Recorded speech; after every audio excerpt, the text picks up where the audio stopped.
عزیز دوستوں، بزرگوں اور بھائیوں، ہماری زندگی کے اندر ایک اہم پہلو جس سے ہم بڑی تکلیف کا شکار ہو جاتے ہیں اور بعض اوقات اذیت ناک حد تک وہ بات چلی جاتی ہے، وہ ہوتا ہے لوگوں کا باتیں کرنا۔ لوگ ایک دوسرے کے بارے میں تبصرہ کرتے ہیں، گفتگو کرتے ہیں۔ اگرچہ اسلام نے اسے بڑا ناپسند کیا اور غیبت کو زنا سے زیادہ بدتر قرار دیا، لیکن معاذ اللہ ثم معاذ اللہ لوگ پھر بھی اس اخلاقی کمزوری کا شکار ہو جاتے ہیں اور لوگوں کے بارے میں گفتگو کرتے ہیں۔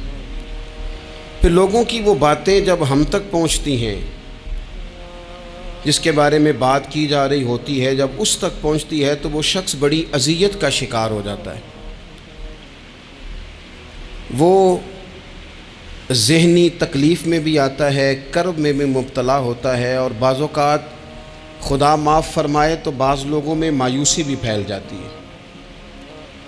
آپ قرآن مجید فرقان حمید کو دیکھیں تو اللہ تعالیٰ نے قرآن مجید میں فرمایا کہ وَإِذَا قِيلَ لَهُمْ آمِنُوا كَمَا آمَنَ النَّاسُ، جب منافقین سے کہا جائے کہ اس طرح ایمان لاؤ جس طرح کے باقی لوگ ایمان لائے ہیں، یعنی صحابہ کرام، قالوا تو وہ کہتے ہیں انؤمن کما آمن السفہاء، ہم اس طرح ایمان لے آئیں جس طرح معاذ اللہ یہ بیوقوف ایمان لائے، ان کی طرح ایمان لے آئیں۔ الا انہم هم السفہاء، اللہ فرماتے ہیں خبردار ہو جاؤ یہی بیوقوف ہیں، ولکن لا یعلمون، لیکن یہ جانتے نہیں۔ انہیں اس بات کی خبر ان لوگوں کو جو کائنات کے بہترین لوگ ہیں زمین پر، انبیاء کے بعد صحابہ، ان کو لوگوں نے بیوقوف کہہ دیا،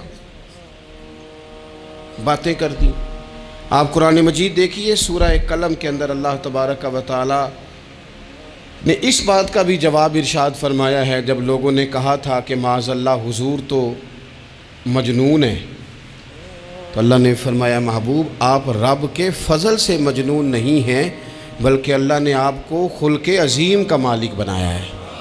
وَإِنَّكَ لَعَلَىٰ خُلُقٍ عَظِيمٍ، لوگ بات کرتے ہیں اور کر جاتے ہیں اور شوق رکھتے ہیں تبصرہ کرنے کا۔ تو میں نے بہت سارے لوگ ایسے زندگی میں دیکھے ہیں جو لوگوں کی باتوں کی وجہ سے اذیت میں آ گئے، تکلیف کا شکار ہو گئے۔ اور میں اور آپ تو کسی کھاتے میں نہیں، حضرت ابوبکر صدیق رضی اللہ تعالیٰ عنہ جیسے لوگ، افضل البشر بعد الانبیاء بالتحقیق حضرت صدیق اکبر۔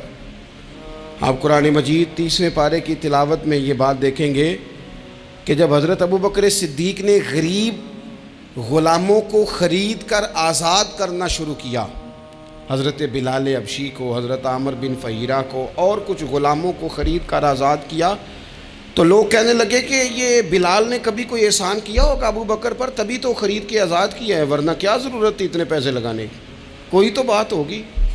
اللہ تعالیٰ نے اس کا بھی قرآن مجید میں اعلان فرمایا ابو بکر نے جو کیا ہے رب کی رضا کے لیے کیا ہے۔ تو گفتگو کرنا، بات کرنا، لوگوں کا اتنا یہ خطرناک مزاج ہے، ایک جملہ کہہ کے لوگ سائڈ پہ ہو جاتے ہیں، بندہ بیچارہ ساری رات تڑپتا رہتا ہے، ایک فکرے کا تبصرہ کر کے لوگ کونے میں چھپ جاتے ہیں، اور کسی آدمی کے لیے وہ اسے سولی پہ لٹکا جاتے ہیں، اپنی زبان کے تیروں سے لوگ پریشان کرتے ہیں۔ پہلے تو اللہ سے یہ معافی مانگیں کہ رب اس جرم سے ہمیں محفوظ فرمائے۔ اور اب تو لوگوں کی زبانیں اتنی لمبی ہو گئیں کہ وہ صحابہ تک چلی گئی ہیں، اہل بیت نبوت تک چلی گئی۔ تبصروں کے شوق میں لوگوں نے یہ دیکھا ہی نہیں کہ میری حیثیت کیا ہے اور میں بات کس کی کر رہا ہوں، میری اوقات کیا ہے اور میں تبصرہ کس پہ کر رہا ہوں۔ بے باک ہونا اور بات ہے اور بدتمیز ہونا، ان دونوں میں فرق ہوتا ہے۔ تو میرے عزیز، ایک تو اس سے پرہیز کریں، اور پھر دوسرا، اب ہوتا کیا ہے، ہم اس کا نفسیاتی اثر لیتے ہیں، ہم اس کا اثر لیتے ہیں۔ میں اکثر کہتا ہوں سارے لوگ ہی کانوں کے کچے ہوتے ہیں، کچھ تھوڑے زیادہ ہوتے ہیں، کچھ تھوڑے کم ہوتے ہیں، اور بعض لوگ کہتے ہیں اتنے لوگ فلانے بندے کی بات مانتے ہیں۔ تو میں نے کہا دنیا میں تو آج بھی کافر زیادہ ہیں، کافر زیادہ ہیں، شیطان کے پیروکار آج بھی تو زیادہ ہونا کوئی حق کی دلیل ہے ہمیشہ؟ یہ کیا بات ہوئی کہ فلانے کی اتنے لوگ بات مانتے ہیں؟ یہاں تو میں نے یہ دیکھا ہے اس معاشرے میں کہ جھوٹے سے جھوٹا آدمی، اس کے بھی فالوور ہوتے ہیں، دغے باز سے دغے باز بندہ، اس کے بھی گویوں کے فالوور، اداکاروں کے فالوور، فلانے کے فالوور۔ اس کا یہ تو بھئی انسان کا مزاج ہے، ہر بندہ کانوں کا کچا ہے، کوئی تھوڑا زیادہ کچا ہے، کوئی تھوڑا کم کچا ہے، تو باتیں تو ہوگی، لوگ منہ میں زبان رکھتے ہیں تو گفتگو تو کریں گے۔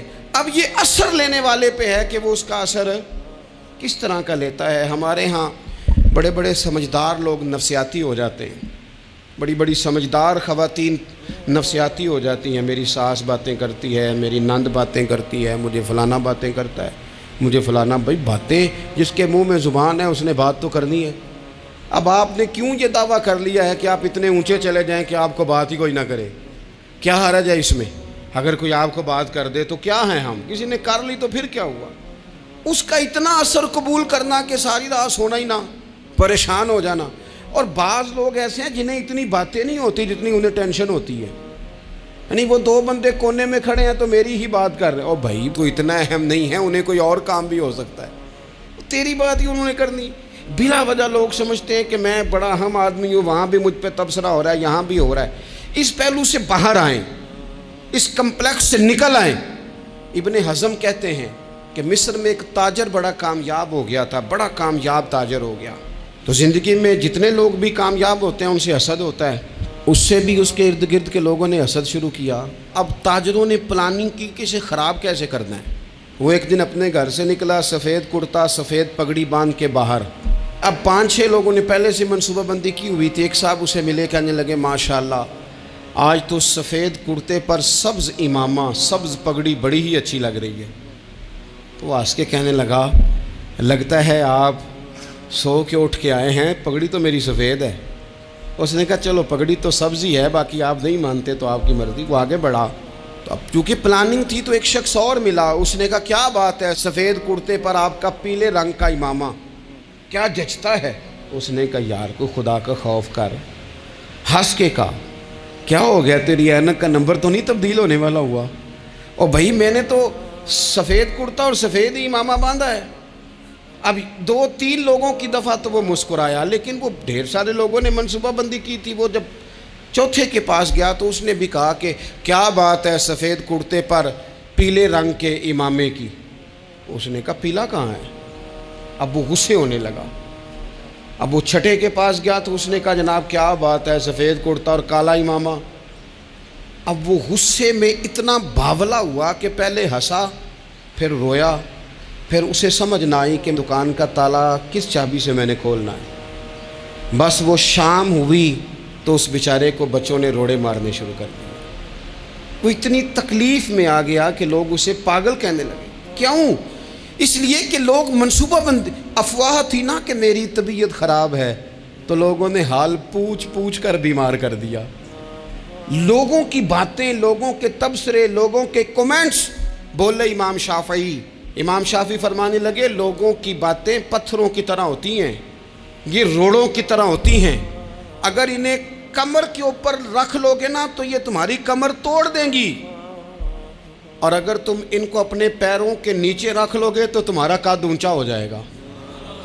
بس دنیا میں وہ لوگ پریشان ہوتے ہیں جو لوگوں کی باتوں کو کندھوں پر سوار کر لیتے، جو پیروں کے نیچے رکھے، جو پاؤں کے نیچے رکھیں ان کا قد۔ وہ پرانے زمانے میں نا عارف رومی رحمۃ اللہ علیہ فرماتے ہیں کہ ایک بیل گائے گر گئی تھی کنویں کے اندر، تو اب وہ لوگ اس کو نکال تو نہیں سکتے تھے، تو انہوں نے اس طرح کیا کہ مٹی ڈالنی شروع کر دی کہ اب بدبو آئے گی، پریشانی ہوگی، تو اس کو بند کر دیتے ہیں اندر ہی کنویں کو، کنواں نئی جگہ پہ کھود لیتے ہیں۔ انہوں نے جب اس کے اندر مٹی ڈالی نا تو وہ گائیں جو تھی وہ مٹی جھاڑ کے تو مٹی کے اوپر آ گئی، انہوں نے پھر مٹی ڈالی تو وہ تھوڑی اور اوپر آ گئی، اور مٹی ڈالی تو اور وہ مٹی ڈالتے گئے اور گائیں وہاں سے کنویں سے باہر آ گئی۔ لوگوں نے دفن کرنا چاہا، وہ باہر نکل آئی۔ اور میرے بھائی لوگ بھی اپنی باتوں میں دفن کرنا چاہتے ہیں، لیکن یاد رکھنا جو چمکنے والے تھے وہ چمکتے ہی رہے، جن کو اللہ نے عزت دی تھی ان کی گھٹا ہی کوئی نہیں سکا۔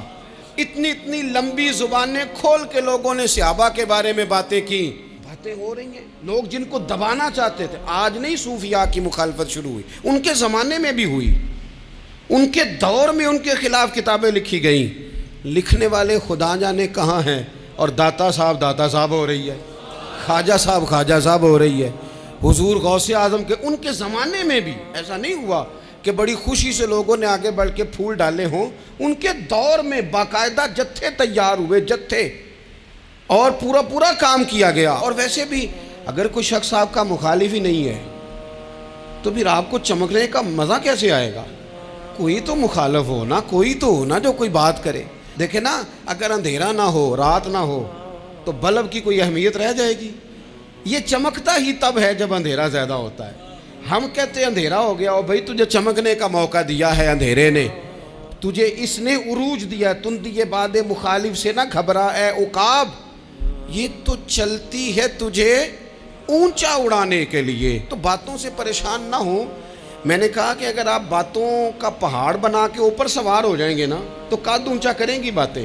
جو بندہ ڈسکس ہونے لگ جاتا ہے وہی تو مشہور ہوتا ہے، اسی کی تو بات ہوتی ہے۔ دیکھیں کیا ہوتا تھا بھلا مکے میں، کوئی بندہ باہر سے آتا تو ابو جال اسے کھڑا کر کے کہتا حضور کے پاس نہ جانا، تو کہتا پتہ تو کروں بھلا نبی پاک کے پاس کیا ہے، پتہ تو کروں بھلا حضور کے پاس کیا ہے۔ تو جن سے تعارف نہیں ہونا تھا وہ بھی تعارف کرا رہے تھے رسول پاک کا۔ تو اس لیے باتوں سے گھبرا جانا، ہاں ایک بات ہمیں کتاب و سنت میں ملتی ہے، اس پر ضرور غور کریں، تہمت والی جگہ سے بچیں، تہمت کا موقع نہ دیں۔ مطلب بلا وجہ ہی اپنے لیے بحث کا دروازہ کھولنا یہ درست نہیں ہے۔ اپنے لیے ہم نہ دروازے کھول لیتے ہیں بحث کے، مفت کی بحث ہو رہی ہے، فلانا بھی ڈسکس کر رہا ہے۔ کچھ چیزیں ایسی ہوتی ہیں جو سب کی سمجھ کی نہیں ہوتی، وہ سب کے سامنے ڈسکس کرنا ضروری نہیں ہوتا۔ حضرت سیدنا ابو ہریرہ رضی اللہ تعالیٰ عنہ فرمایا کرتے تھے، مجھے نبی پاک علیہ السلام نے علم کی 2 تھیلیاں دی ہیں، میں نے ایک کھولی ہے تمہارے سامنے، ایک کھولی ہے، دوسری نہیں کھولوں گا، اس لیے کہ ہر بندے کو بات اس کے ظرف کے مطابق کرنی چاہیے۔ تو موقع نہ دیں۔ نبی پاک صلی اللہ علیہ وسلم نے فرمایا، اس بندے نے اپنی، یہ بخاری میں موجود ہے، فرمایا اس نے اپنی عزت اور اپنی جان کو محفوظ کر لیا جو فتنے والی جگہ سے بچ گیا۔ جہاں تہمت لگ سکتی ہے اس جگہ سے بچیں، جان بوجھ کے لوگوں کو موقع نہ دیں باتیں کرنے کا، جان بوجھ کے موقع نہ دیں۔ جامع ترمذی کے اندر حدیث موجود ہے، حضرت سیدنا عمر فاروق رضی اللہ تعالیٰ عنہ نے ایک موقع پر اجازت مانگی تھی نبی پاک صلی اللہ علیہ وسلم سے، عرض کیا یا رسول اللہ صلی اللہ علیہ وسلم مجھے آپ اجازت دے دیں، میں عبداللہ بن ابی سلول کی گردن اڑا دوں، یہ منافق بار بار آڑے آتا ہے، بار بار تکلیف دیتا ہے، آپ مجھے اجازت دیں میں اسے قتل کر دوں۔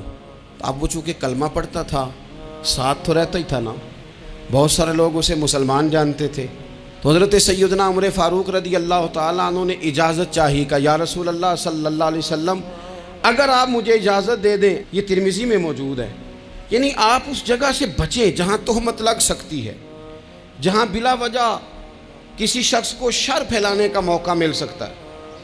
یا رسول اللہ مجھے اجازت دے میں عبداللہ بن ابی سلول کی گردن اڑا دوں۔ تو نبی پاک صلی اللہ علیہ وسلم نے فرمایا کہ عمر اگر میں تمہیں ایسا کرنے کی اجازت دوں گا تو لوگ کہیں گے کہ اب اپنے قریبیوں کو انہوں نے مروانا شروع کر دیا ہے، ساتھ والوں کو ہی مروانا شروع، لوگ تو اسے مسلمان سمجھتے ہیں۔ تہمت والی جگہ سے، بلکہ بخاری شریف میں اسی طرز کا ایک اور پیغام بھی ہمارے لیے موجود ہے۔ یہ جو حرم شریف آج ہمارے سامنے ہے نا، بیت اللہ شریف، اس میں ایک پیچھے مقام ہے جس کو حتیم کہا جاتا ہے، یہ خانہ کعبہ کا حصہ ہے۔ حضور صلی اللہ علیہ وسلم کے اعلان نبوت سے پہلے جب قریش مکہ نے اسے تعمیر کیا نا دوبارہ سے، تو انہوں نے چندے کا کوئی اس طرح کا مزاج بنایا تھا کہ اس بندے سے پیسے لینے ہیں جس کے بالکل ہی جائز ہوں۔ اس ترتیب سے انہوں نے خانہ کعبہ کی تعمیر کی کہ پھر وہ ساری تعمیر نہ کر سکے، حتیم باہر رہ گیا۔ تو نبی پاک صلی اللہ علیہ وسلم نے ایک دن فرمایا، بخاری میں موجود ہے، حضور فرمانے لگے عائشہ اگر تمہاری قوم جاہلیت کے قریب نہ ہوتی، کیونکہ ابھی قریب جاہلیت چھوٹی ہے نا، ابھی لوگوں نے کلمہ پڑھنا شروع کیا ہے، فرمایا اگر یہ جاہلیت کے قریب نہ ہوتے تو میں کعبے کو انہی بنیادوں پر دوبارہ بنا دیتا جن بنیادوں پر حضرت ابراہیم علیہ السلام نے بنایا تھا، لیکن چونکہ یہ جاہلیت کے قریب ہیں، ان کی سمجھ میں چیز نہیں آئے گی، یہ شک میں پڑ جائیں گے، پریشان ہو جائیں گے، لہذا میں یہ کام نہیں کرتا۔ بہت ساری چیزیں ایسی ہیں کہ جن کی وجہ سے بعض سادہ لوگ ابہام کا شکار ہوتے ہیں، ابہام کا۔ ہمارے علماء نے اس طرح کیا کہ بڑے طے کر کے عقائد کے عنوانات امت تک پہنچائے۔ ہر آدمی ہر شعبے کا اسپیشلسٹ نہیں ہوتا، بہت ساری لوگ باتیں مریض کے سامنے کرنے والی نہیں ہوتی، وہ صرف لواحقین کو بتانے والی ہوتی۔ پھر کچھ لوگ اور آئے جنہوں نے کہا کہ ہم تو ایفیشنسی دکھائیں گے، کچھ خاص ہر بات کھول کر لوگوں کے سامنے رکھیں گے۔ تو اس کا نقصان پھر یہ ہوتا ہے کہ سادہ لوگ مشکلات کا شکار ہوتے ہیں۔ وہ پھر جب کہتے ہیں ہر چیز ڈسکس کر لینی چاہیے تو پھر باتیں دور نکل جاتی ہیں۔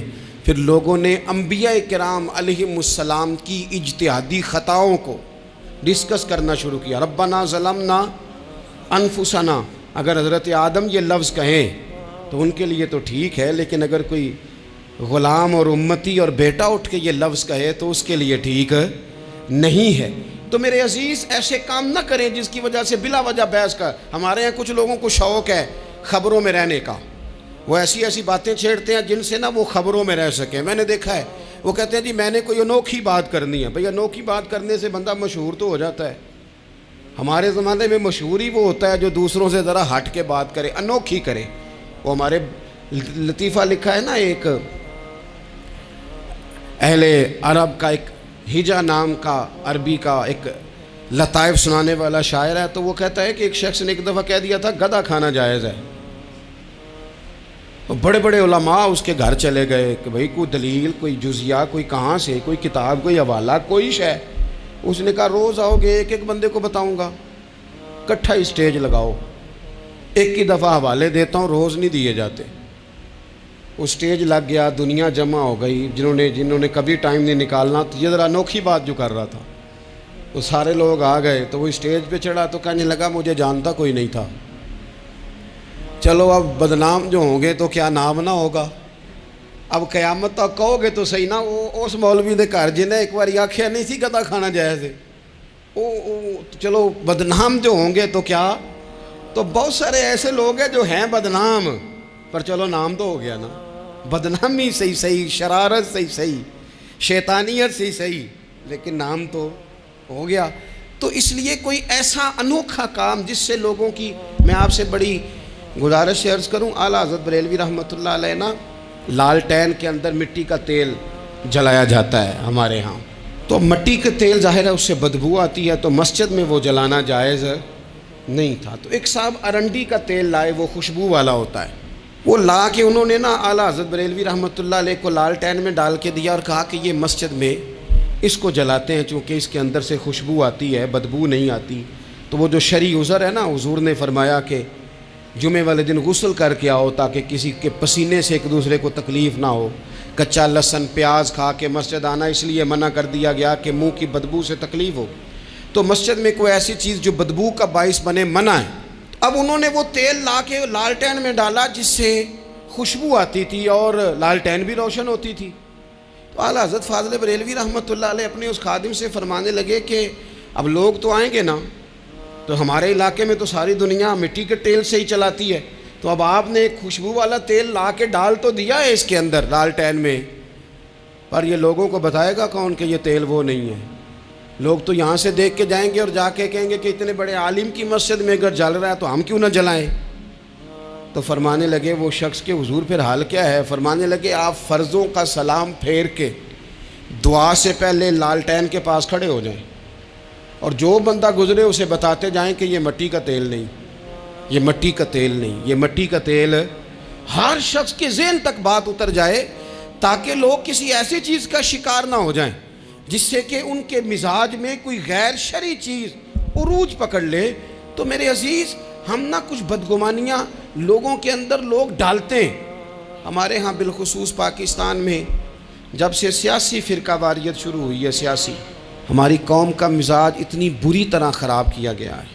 ہمارے نوجوان بچے جو بڑے سنجیدہ پڑھے لکھے، ان کی گفتگو اپنے سیاسی مخالف کے بارے میں اتنی لوز کر دی گئی ہے، اتنی کمزور کر دی گئی، اتنی خوفناک کر دی گئی ہے کہ اس طرح تو کبھی نہیں ہوا تھا۔ یہ مزاج جو لوگوں کو دیا جا رہا ہے، قومیں اپنے اخلاق کے طور پر زندہ رہتی ہیں، بد اخلاقیاں کبھی بھی انسانوں کو اونچا کر سکتی پیچھے رہ جاتے ہیں لوگ۔ تہذیب کسی سوسائٹی کا حسن ہوتا ہے، اور اگر ایک سیاسی مخالف کے لیے آپ کا یہ والا مزاج بن جائے، اپنے سیاسی قد کو اونچا کرنے کے لیے آپ ان چیزوں کا سہارا لیں، یہ درست نہیں ہے۔ اخلاقی رویے میں کہوں گا کسی بھی سیاسی جماعت سے وابستگی ہے وہ 100% رکھے جو اس کی سمجھ میں آتی ہے، لیکن اپنے اخلاقی مزاج کو کبھی کمزور نہ ہونے دے، اخلاقی رویہ کبھی کمزور نہ ہونے دے۔ یہ کیسے ہو سکتا ہے؟ دیکھیں ابو جہل، ابو لہب، عتبہ، عتیبہ، شیبہ، وہ وہی باتیں کر سکتے تھے جو ان کے مزاج کی تھیں، جو آج تک لوگ کسی بھی دیندار کے بارے میں کرتے ہیں۔ تو انہوں نے وہی باتیں آ کے کی تھی جناب ابو طالب کے ساتھ۔ انہوں نے کہا تھا کہ اگر معاذ اللہ ان کو دولت چاہیے تو ہم دیتے ہیں۔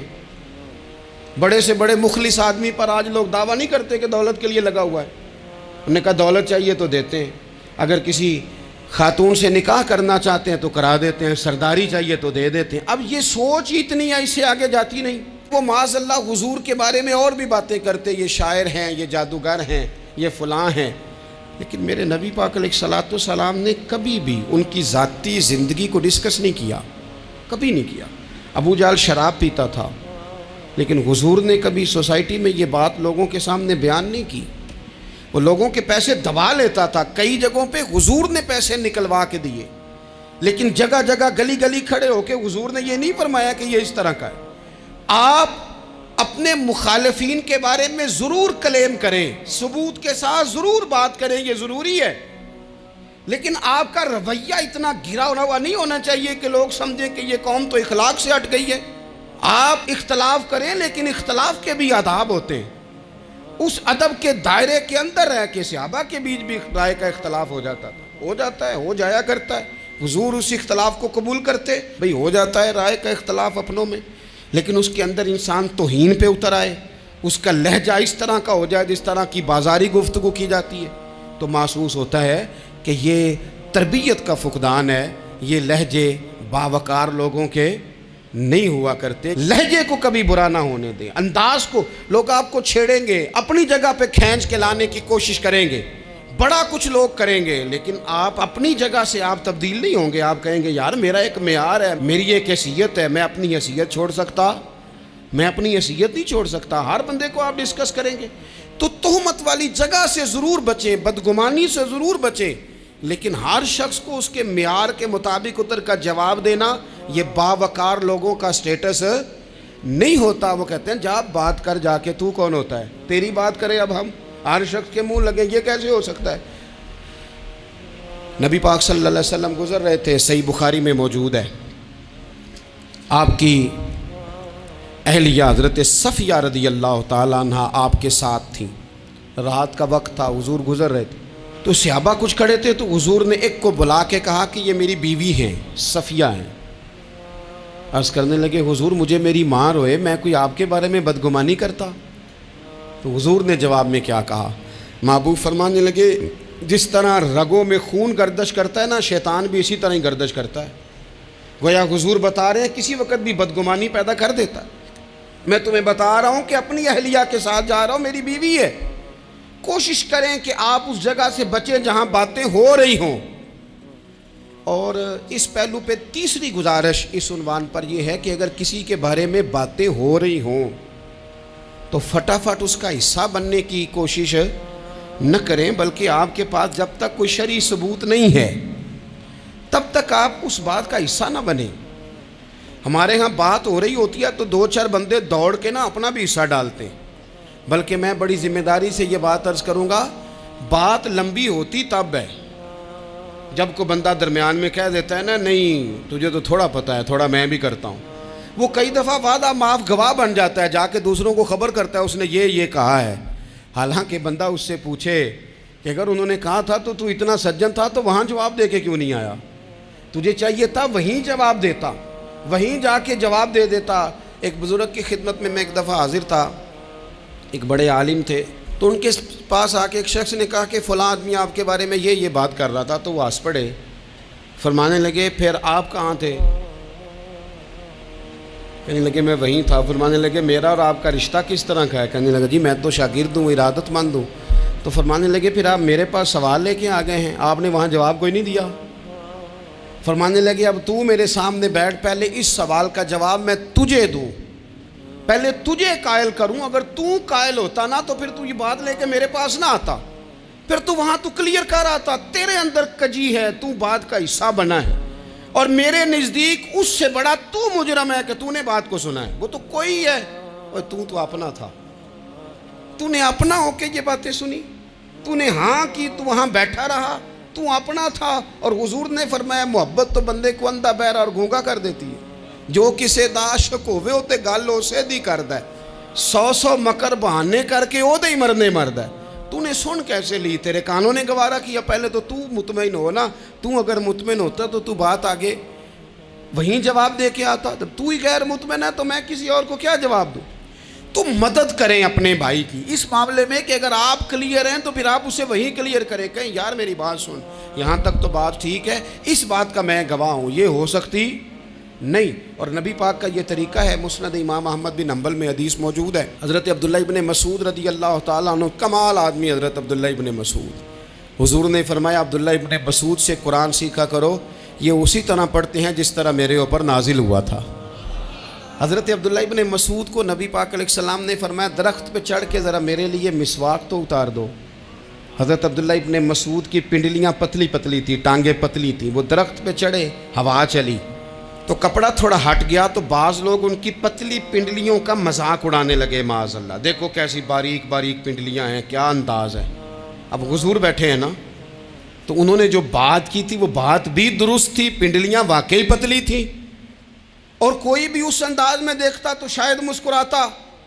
جب انہوں نے کہا نا دیکھو پتلی پنڈلیاں، تو حضور نے ہمارے لیے طریقہ کیا چھوڑا، ہمارے لیے سیرت کیا چھوڑی۔ حضور سید عالم فوراً ارشاد فرمانے لگے، نبی پاک فرمانے لگے چپ کرو، تم میرے عبداللہ کی پنڈلیوں کو پتلا پتلا کہہ رہے ہو نا، قیامت کے دن جب میزان لگے گا اور ان پنڈلیوں کا تمہیں وزن پتہ چلے گا، پھر پتہ چلے گا میرے عبداللہ کی شان کیا ہے۔ یہ بڑی وزنی پنڈلیاں ہوں گی، جب ان کا میزان پر وزن تو لگے تو آپ دفاع کریں۔ نبی پاک صلی اللہ علیہ وسلم نے فرمایا اگر کسی جگہ تیرے بھائی کی عزت پر حملہ ہو رہا تھا اور تو بچانے پر قادر تھا اور تو نے اس کی عزت سے اس شر کو روک دیا، کہا نہیں یار ایسی بات نہیں ہے، تم غلط کہہ رہے ہو، فرمایا اگر تم کسی کی عزت کا دفاع کرو گے تو فرمایا جہاں تمہاری عزت خراب کی جا رہی ہوگی رب وہاں تمہاری عزت کا دفاع فرمائے گا، اللہ تمہاری عزت کا محافظ بن جائے گا۔ لیکن ہم کیا کرتے ہیں، ہم لوگ باتیں کر رہے ہوتے ہیں تو ہم ان باتوں میں ایک بات اور شامل کرتے ہیں، ہم ان باتوں میں ایک بات اور شامل کر لیتے ہیں اور انداز اختیار کر لیتے ہیں، اور جو آپ کے حق میں ہے اس نے مخالف نہیں ہونا، اور جو مخالف ہے اس نے کبھی حق میں چھوڑیں۔ آپ کس کو قائل کر رہے ہیں؟ جس کی سمجھ میں آتی ہے وہ قبول کرے، نہیں آتی تو دروازہ کھلا ہے، کہیں اور تشریف لے جائے۔ ہمارا یہ مزاج بن گیا کہ بلا وجہ کی وضاحتیں بھی بندے کو کمزور کرتی ہیں، بلا وجہ ہم کمزور پڑ جاتے ہیں، تھوڑے بے نیاز ہو جائیں، چھوڑیں کچھ بے نیاز بنے، طبیعت کوئی بے نیاز، ہم نہ بے نیاز نہیں ہوتے، ہر بات کو سوچتے ہیں، ہر بات کی وہ جی وہ فلانے نے پتہ کیا کہا ہے، تو بڑی معذرت سے بالخصوص خواتین کا مسئلہ ہوتا ہے، وہ کہتے ہیں پوری دسو، نہیں دسو نے آکھیا کی، بھئی آپ نے کیا کرنا ہے، اس کے لیے پھانسی کا حکم لگانا ہے آپ نے، چھوڑ دیں، بات ہو گئی ختم ہو گئی۔ اپنی زندگی میں تھوڑی سی بے نیازی بھی پیدا کریں، تھوڑی سی بے نیازی، ہر ایک کی بات سننا، ہر ایک کی بات پر غور کرنا، ہر بندے پر تبصرہ شروع کر دینا، وہ تو تکلیف آ جائے گی۔ وہیں سے جہاں سے بات شروع کی تھی پھر وہیں لاتا ہوں کہ باتوں کا اثر لیں لیکن صرف خیر کی باتوں کا اثر لیں، لیکن صرف اچھے لوگوں کی باتوں کا، ہر ایک کی بات کا اثر لوگے لوگ دو قدم نہیں چلنے دیں گے۔ اور دوسرا میں آپ کو بڑی ذمہ داری سے عرض کرتا ہوں، ہم ویژن والے لوگ ہیں، ہماری 1400 سال کی تاریخ ہے، ہم ویژن والے لوگ ہیں۔ یہ نہیں ہے کہ ادھر ایک بندہ آیا تو تھوڑی سی ہم اس کے پیچھے چلے جائیں گے، پھر کل ایک اور آئے گا تو تھوڑا سا اس کے پیچھے چلے جائیں گے۔ یہ تو وہ لوگ ہوتے ہیں جن کے پیچھے بنیاد نہیں ہوتی، اور جن کی پوری بنیادیں ہونا، وقت زیادہ ہو گیا ورنہ میں آپ کو اپنی سند پڑھ کے بتاتا کہ ہماری سند امام بخاری تک کیسے جاتی ہے اور امام بخاری کی رسول پاک تک کیسے جاتی ہے۔ یہ تو ایک تسلسل ہے، تو اس لیے بڑی جلدی آزمائش کا شکار نہ ہوا کریں۔ باتیں کس لیے ہیں؟ جو بندہ ویلا ہے اس نے بھی 4 باتیں، تو ہر بات کا اثر نہ لیں۔ بالخصوص جوانوں سے کہتا ہوں، ٹارگٹ اچیو کرنے کے لیے سب سے پہلے تو مقاصد کا تعین کرے، جانا کدھر، اور پھر اس پہ لگ پڑے۔ باتیں ہوتی رہیں گی، لیکن باتوں کو پشت پہ سوار نہیں کرنا، باتوں کو پاؤں کے نیچے رکھنا ہے، قد اونچا ہو جائے گا، قد اونچا ہو جائے گا، پشت پہ سوار کرو گے تو گردن ٹیڑھی کر دیں گے۔ آپ بس بڑھتے جائیں۔ گھوڑا جب دوڑتا ہے نا، دوڑتا ہے تو اس کے پیروں کو جھاڑیاں لگتی ہیں، لیکن اگر دوڑتا رہے تو کوئی جھاڑی کہیں رہ جاتی ہے، کوئی کہیں رہ جاتی ہے۔ باقی مخلوق کرتی ہے باتیں، وہ کرتی رہے گی، آپ آگے بڑھیں، سفر کرتے رہیں۔ سفر بہت سارے باتیں کرنے والے وہیں رہ جاتے ہیں اور کام کرنے والے کہیں کے کہیں پہنچ جاتے ہیں۔ باتیں کرنے والوں میں سے نہ ہوں، کام کرنے والوں میں سے ہوں۔ اللہ توفیق عطا فرمائے۔ آخر دعوانا الحمدللہ رب